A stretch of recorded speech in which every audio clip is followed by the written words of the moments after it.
there was a bridge that the North Vietnamese had built, and it was an essential part of the Ho Chi Minh Trail, so it was a very important target.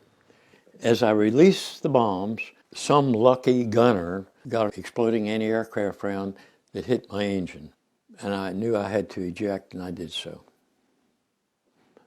Part of our training in fighters was to go through a survival training program, and while I was there, I was in a class, and a master sergeant happened to be the instructor, and he was explaining how in World War II, prisoners held by the Germans were able to communicate between two buildings by tapping on a water pipe. And as I was walking out of the class, the instructor was just beside me, and I said, "How did they send the dashes?" And he said, "Oh, I should explain. It was not the Morse code. It was a tap code. They were not teaching it as part of the program, but I just happened by chance to learn it from this instructor." So after I was shot down in North Vietnam, I was one of the very early shoot downs, and I was able to communicate that tap code to some other POWs. As we were moved into other camps away from Hanoi, always someone took the tap code with them and was able to pass it on. So no matter where you went in the POW system in North Vietnam, if you heard this, the guy on the other side of the wall would, and you started the communication process. I guess the reason we all knew it was so important is it was a morale factor, of course, just to be able to communicate. We helped each other when someone was taken out and badly mistreated for days or whatever, and finally came back to his cell.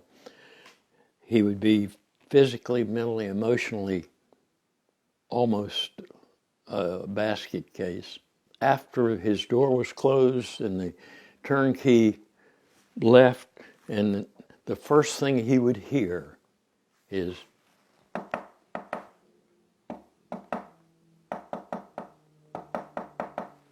that's GBU.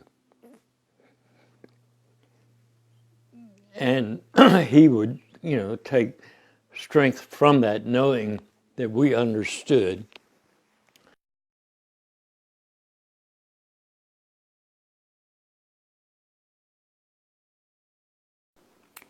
Bud had just been admitted that day to hospice, and Dory and I went into the other room to talk so that Smitty and Bud could have a time together. And in a few minutes, Smitty came out of the room and his eyes had welled up, and he was not actively crying, but I could tell it was right there, just ready to happen. And as we got in the car, Smitty said, the tears came down. He said, "You know what just happened?" And I said, "What?" And he said, "When I started to leave Bud, he reached up and grabbed my hand, and on the back of my hand he tapped GDU." And both of us kind of lost it at that point, because that code meant so much to them, and it still does.